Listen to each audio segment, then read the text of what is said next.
Good morning all of you. कैसे हैं सभी आप ठीक होंगे I hope.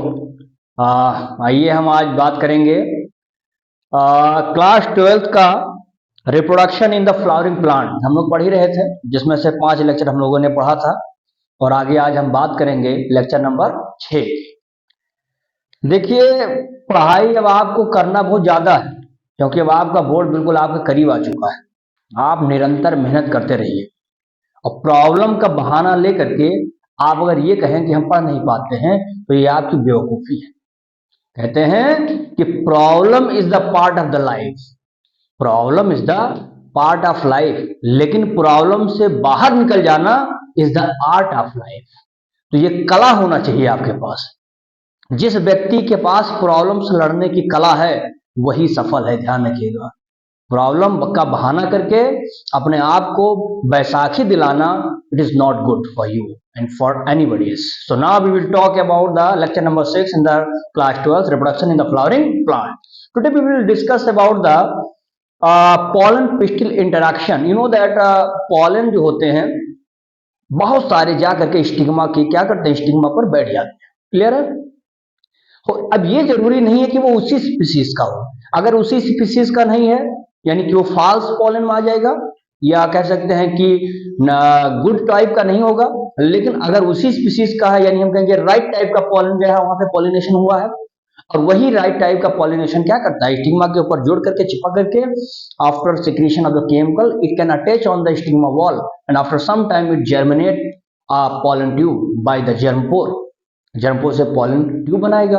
Pollen tube have the two male gamete, you know two male gamete होते हैं, दोनों मेल गैमेट आते हैं एम्ब्रियो साइक में, और उसके बाद में एक पोलर न्यूक्लियाई के साथ फ्यूज करता है, एक माइक्रोपाइलेट पे जाता है, और वहीं पर एंटीपोडल सेल्स पर जो फिलीफॉर्म ऑपरेटस होते हैं उसी के माध्यम से, जिसको हम बोलते हैं कि it's a guides of the pollen tube, उसी के माध्यम से होता हुआ एक जाएगा एक सेल के साथ फ्यूज करके जाइगोट बनाएगा।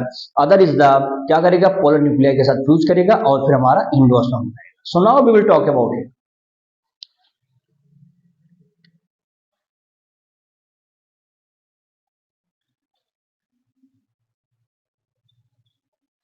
pollen pistil इंटरेक्शन बहुत ही आसान भाषा में आपको मैं समझा देता हूं, इसको कुछ करना नहीं है इसमें। देखेंगे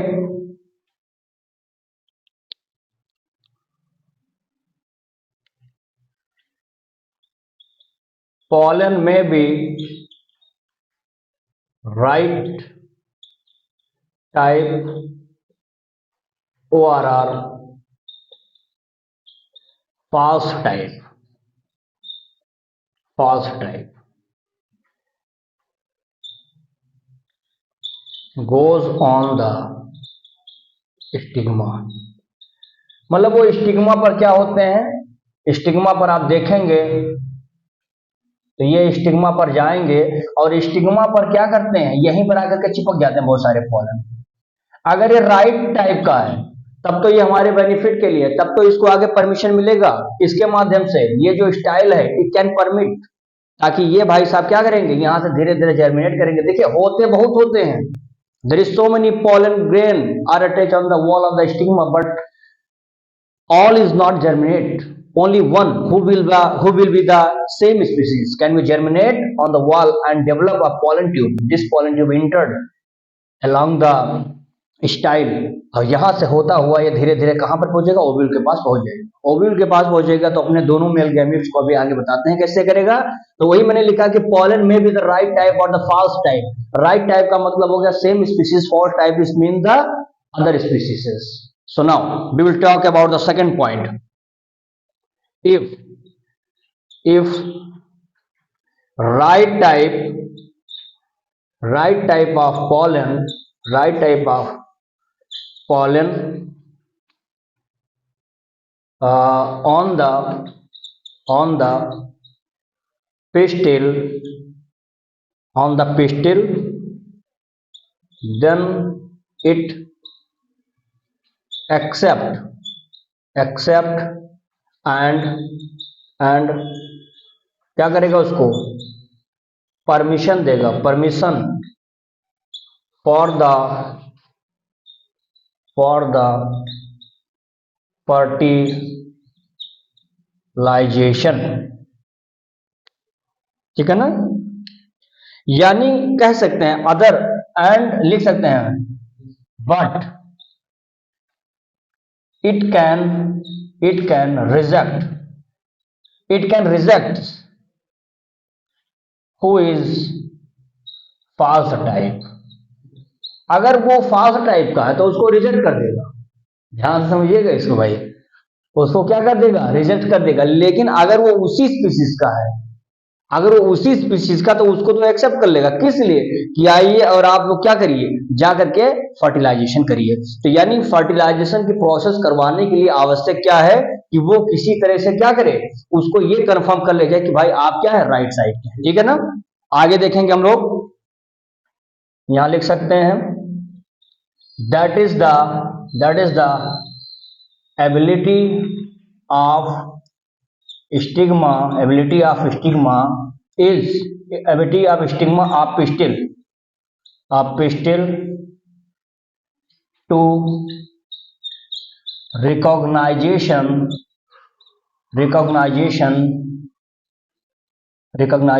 the pollen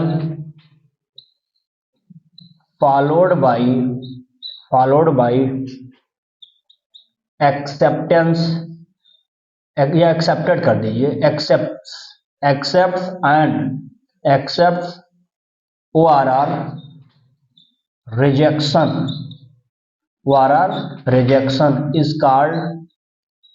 called pollen pistil interaction, ठीक है ना। एक लाइन और यहां पर लिख सकते हैं आप चाहिए तो, pollen transfer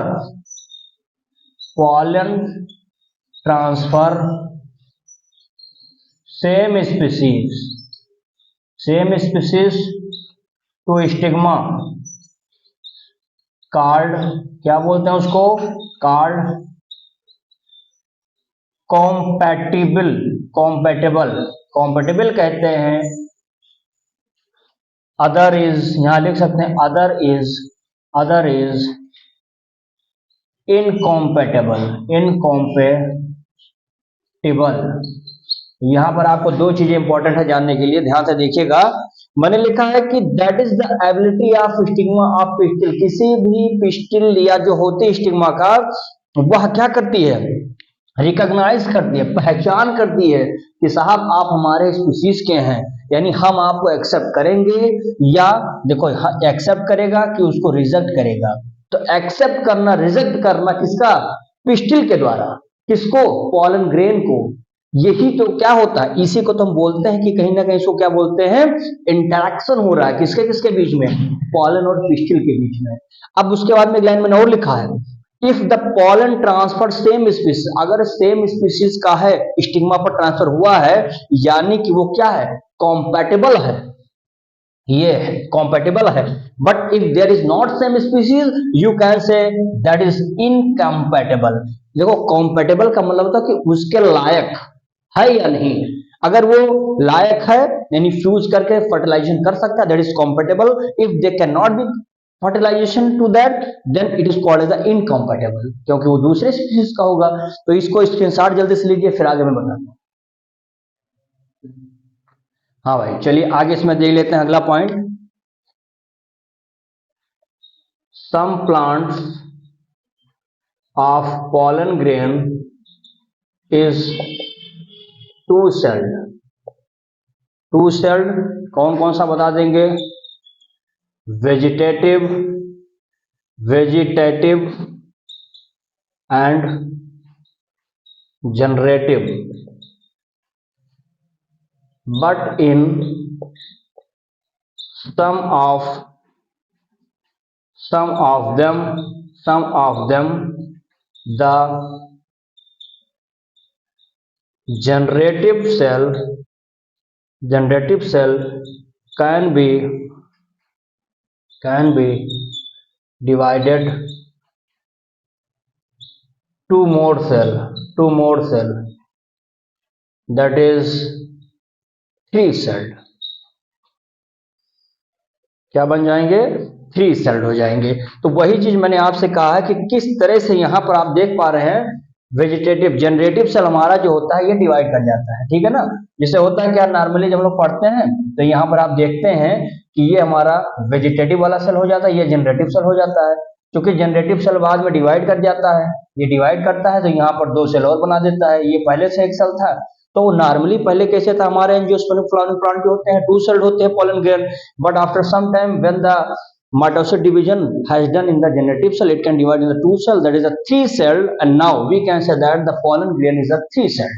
कुछ होते हैं लगभग 80% में तो 2 ही सेल्ड होते हैं, बट 30% 20% में देखा जाता है कि 3 सेल्ड में आ जाते हैं। यहाँ पर आगे देख लेंगे, यहाँ पर अगले पॉइंट में बता देंगे। बट सम या बट अदर हैव, वो तो मैंने ऊपर लिख ही दिया है, अदर हैव द 3 सेल्ड में बता देंगे। And now the pollen tube develop on the stigma and during growth by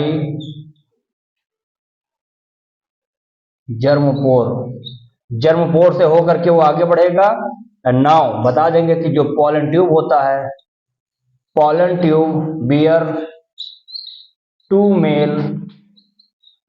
mail gametes and enters, कहाँ पे इंटर्स होते हैं, एंड इंटर्स इनटू या इंटर्स इन ओव्यूल, किसके माध्यम से बेटा, through micropyle end.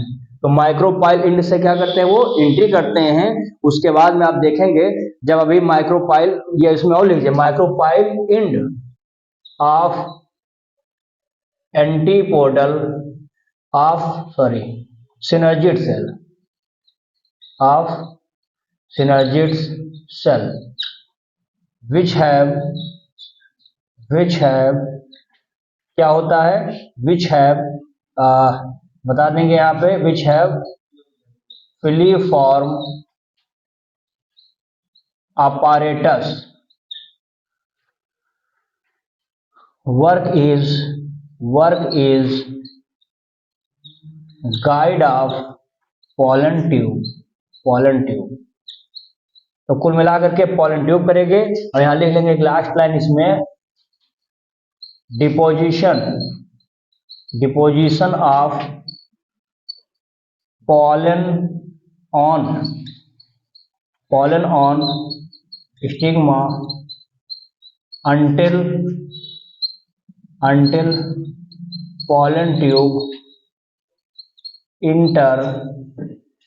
enter ovule, the ovule are together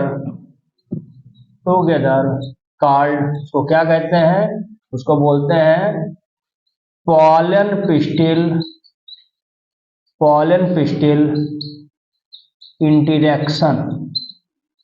देखिए ध्यान से समझिएगा इसको, मैंने लिखा यहाँ पे कि sum of the pollen grain is the 2 celled, जितने भी pollen grain होते हैं 2 सेल्ड के होते हैं। यहाँ पर मैंने 2 सेल्ड लिख दिया है, वेजिटेटिव होते हैं और एक जनरेटिव होता है। लेकिन कुछ ऐसे भी होते हैं एंजियोस्पर्मिक फ्लावरिंग प्लांट जिसमें जनरेटिव सेल क्या होते हैं, डिवाइड कर जाते हैं, किसमें, 2 और सेल में, जिससे वो कैसे बन जाता है, 3 सेल बन जाते हैं। फिर आपने देखा pollen tube develop on the stigma पर डेवलप करता है, and during the growth by the germ pore, जहां से pollen tube निकलेगा वो जर्मपोर होगा। यानी वहां पर याद करिए कौन सी लेयर, कौन सी एक कवरिंग है थी, पूरा पॉलिन वाला भाग वहां पर नहीं पाया जाता है, जो आउटर वाला जो था। ठीक, अब यहाँ पर देखेंगे pollen tube wear the 2 male gamete, pollen tube के पास 2 मेल गैमेट होते हैं, एंड इंटर्स इन द ओव्यूल में घुस जाते हैं, किसके माध्यम से, माइक्रोपाइल इंड से घुसते हैं।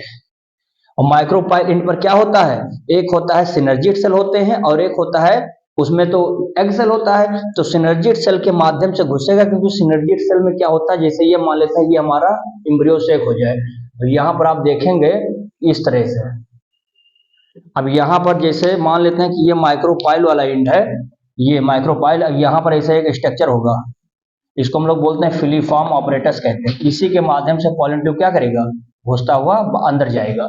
तो ये जो है इसी सिनर्जिड सेल के फिलीफॉर्म सेल ऑपरेटस से पॉलन ट्यूब एंट्री करता है, जिस इसीलिए इसको कहा जाता है कि ये क्या काम करता है, as a guide of pollen tube को गाइड करता है कि आप जाइए अंदर। And deposition of pollen on the stigma, जैसे स्टिग्मा पर deposition until the pollen the enter, और जब फाइनली ओव्यूल में पहुंच जाता है, अपना फ्यूज करता है, फर्टिलाइजेशन होता है। फर्टिलाइजेशन की प्रोसेस के पहले की बात ये सब हो रही है, इसी को बोलते हैं पॉलन पिस्टिल इंटरेक्शन कहते हैं। इसमें शॉर्ट लीजिए, फिर अगला बताता हूँ। भाई देखिए, एक टॉपिक आपका खत्म हो गया, दूसरा टॉपिक हमारा आ गया आर्टिफिशियल हाइब्रिडाइजेशन। आर्टिफिशियल हाइब्रिडाइजेशन एक बहुत ही बेहतर तरीके का हमारे लिए इंप्रूवमेंट करता है क्रॉप को, ताकि हम अपनी वैरायटी का क्रॉप तैयार कर सके। होता क्या है कि इसमें जैसे बाइसेक्सुअल फ्लावर है, जिसको हर्माफ्रोडाइट एनिमल भी बोलते हैं, यहाँ पर बाइसेक्सुअल कहेंगे।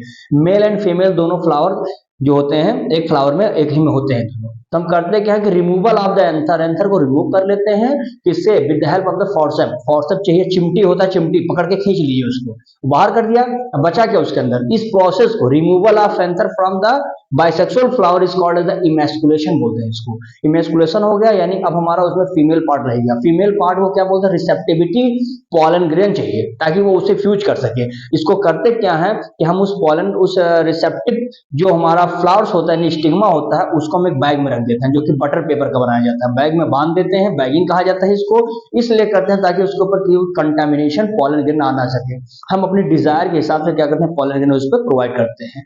तो ये यूनिसेक्सुअल फ्लावर अगर है तो उसमें रिमूवल ऑफ एंथर की आवश्यकता नहीं है। लेकिन अगर बाइसेक्सुअल फ्लावर है, then there is a need of the removal of the anther, and that is called as emasculation. In emasculation होगा सिर्फ और सिर्फ बाइसेक्सुअल फ्लावर में, not in the unisexual flowers. Now we will talk, देखेंगे इसमें। It's it's a great it's a great method to improve of crop production कहा जाता है इसको। ध्यान से देखेंगे फिर बता देंगे। It's found in bisexual flower. Bisexual flower मतलब हो जाएगा मेल एंड फीमेल दोनों एक ही में पाए जाते हैं, इसी को बोलते हैं क्या, ध्यान रखिएगा। इन द फॉर्म क्या लिखा आपने, it is a found in the bisexual flower in which the removal of anther with the help of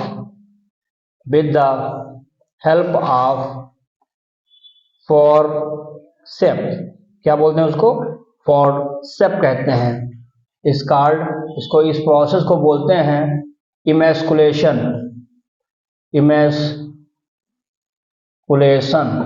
तो इमेस्कुलेशन का अर्थ हो गया रिमूव कर दीजिए एंथर को किसी तरह से, ताकि फीमेल ही केवल बचे फ्लावर में, इसको बोलते हैं इमेस्कुलेशन। ठीक है, आगे देखेंगे। Now emasculated flower covered with a butter paper bag is called, इसको क्या बोलते हैं, बैगिंग के नाम से जानते हैं। इस बैगिंग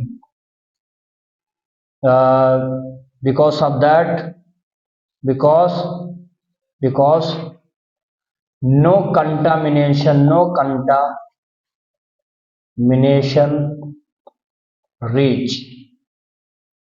reaches, यानी हम ये कह रहे हैं कि जब हमने फ्लावर के एंथर को रिमूव कर दिया, बचा क्या, फीमेल वाला भाग। अब उस फीमेल वाले भाग को क्या करते हैं, एक पॉलीथीन है जो बटर पेपर का बना हुआ, उसी में बैग कर देते हैं। अब पैक करने के बाद उसको बांध देते हैं, इसको बैगिंग कहा जाता है। इसलिए ताकि कोई फॉरेन जो है हमारे पॉलन जो है उसके ऊपर आकर के पड़ ना जाए, जिससे उसको हम जो डिजायर, जो हमारी इच्छा वो ना हो जाए। तो हम अपनी इच्छा के अनुसार पॉलन डालना चाहते हैं ना, तो वो चीज वहां पर नहीं होना चाहिए, इसीलिए हम उसको बांध देते हैं, बैग कर देते हैं। एक पॉइंट और इसमें देख लेंगे। when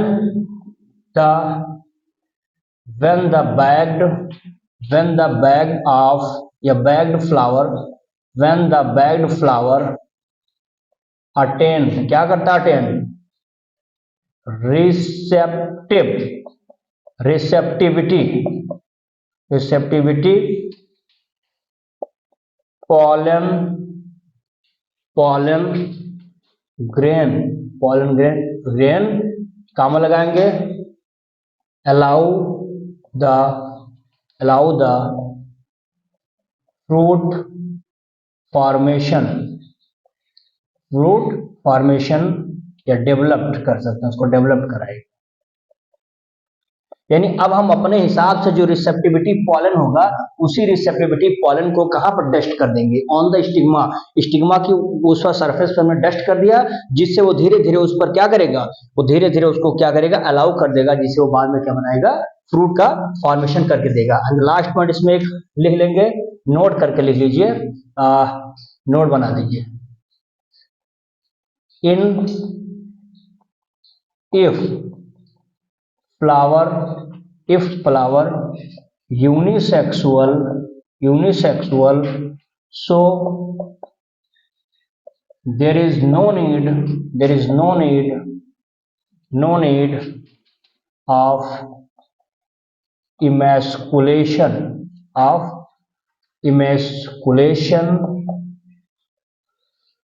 बाकी तो सेम प्रोसेस वही होगा, सेम प्रोसेस यहाँ पे होगा, जो चल रहा था वही होगा, और कामा लगा देंगे, जो हम डिजायर हमारा है क्या है, डिजायर्ड पॉलन यूजिंग। यानी हम ये कह रहे हैं कि जब फ्लावर हमारा यूनिसेक्सुअल है, जिसमें मेल या फीमेल ही होगा, तो इमेस्कुलेशन की आवश्यकता ही नहीं हमको, हम क्या करेंगे वहां पर, बाकी वो इमेस्कुलेशन नहीं करेंगे, बाकी तो प्रोसेस सब सेम होगा, अपने डिजायर के अकॉर्डिंग क्या करेंगे, पॉलन उसमें यूज कर देंगे। तो आप लोग इसी के शॉर्ट इसका ले लीजिए जल्दी से। सो देखेंगे बच्चा, तीसरा टॉपिक हमारा था, इसका नाम है डबल फर्टिलाइजेशन। आपको जल्दी से समझा देता हूं, फिर आप इसी के साथ ले लेंगे। देखिए एक साइंटिस्ट है जिसका नाम था नवाज़चीन, ठीक है ना, नवाज़चीन, चूना ना समझ लेना, है जैसे आजकल होता क्या है कि बच्चे पढ़ाई में डाइवर्ट हो जाते हैं और वो पढ़ाई नहीं करते हैं, अलग अलग जगह बझे रहते हैं, अपना पूरा ध्यान केंद्रित पढ़ाई के अलावा वहां केंद्रित करते हैं, दूसरे को किसी तरह से पलझाने के चक्कर में। तो उनको ये पता होना चाहिए कि इश्क और पान दोनों बिल्कुल सेम प्रोसेस है, जिस तरह से पान में चूना लगता है उसी तरह से इश्क में भी चूना लगता है, तो ध्यान रखना। तो देखेंगे नवाज़चीन सन 1900 में इन्होंने इसको गिवन किया, डबल फर्टिलाइजेशन क्या है। इन्होंने कहा कि pollen tube have the two male gamete, अभी मैंने आपको बताया दो मेल गैमीट होते हैं, एक का फ्यूजन किसके साथ होता है, एग सेल के साथ होता है, जो कि माइक्रोपाइलिन पर होता है, और इसको क्या करते हैं, जाइगोट बना देता है। ये क्लियर है बात यहां तक।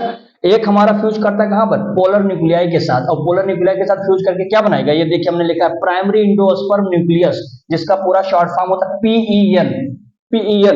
तो एक यहां पर फ्यूज करता है, एक यहां पर फ्यूज करता है, इस प्रक्रिया को सिनगैमी भी कहते हैं। ध्यान रखिएगा सिनगैमी क्या है, when the one gamete is fuse with the किसके साथ फ्यूज करता है, एग सेल के साथ, to form the zygote, other is fuse with the polar nuclei to form the PEN, primary endosperm nucleus, इसको बोलते हैं सिनगैमी। नाउ द इंडोस्पर्म बन गया, आगे देखेंगे आफ्टर पीईएन, जब ये पीईएन बन जाता है primary endosperm nucleus, then it form या it converted into the endosperm. और इंडोस्पर्म आप जानते हैं कि ये एक प्रकार से हमारे लिए क्या है, एक एनर्जी न्यूट्रिशन है, किसको, ये चाहता है कि एम्ब्रियो सेक को और डेवलप किया जाए, ठीक है ना। आगे देखेंगे इस प्रोसेस को बोलते हैं ट्रिपल फ्यूजन। ट्रिपल फ्यूजन क्यों कहा, क्योंकि एक फ्यूज किया कहा, एग सेल के साथ, एक यहां पर फ्यूज हो गया, और पोलर न्यूक्लियाई के पास कितने थे, दो थे, तो एक यहां फ्यूज करता है, एक इनके साथ फ्यूज करता है, ये फ्यूज करके इंडोस्पर्म बनाता है, ये फ्यूज करके जाइगोट बनाता है, तो एक दो तीन हुआ, तीन फ्यूजन हुए हैं, इसी को बोलते हैं ट्रिपल फ्यूजन। और डबल फर्टिलाइजेशन क्यों कहते हैं, क्योंकि एक बार फर्टिलाइजेशन हमारा होता है एग सेल के साथ, एक बार फर्टिलाइजेशन होता है पोलर न्यूक्लियाई के साथ, तो दो बार हो गया, डबल फर्टिलाइजेशन कहते हैं, तीन न्यूक्लियस फ्यूज करते हैं, so it is called as triple fusion कहते हैं। तो इतना आज का हमारा टॉपिक था। अब इसमें एक लेक्चर और बचेगा जिसमें हम लोग इंडोस्पर्म और एम्ब्रियो की बात करेंगे, फिर हमारा चैप्टर खत्म होगा।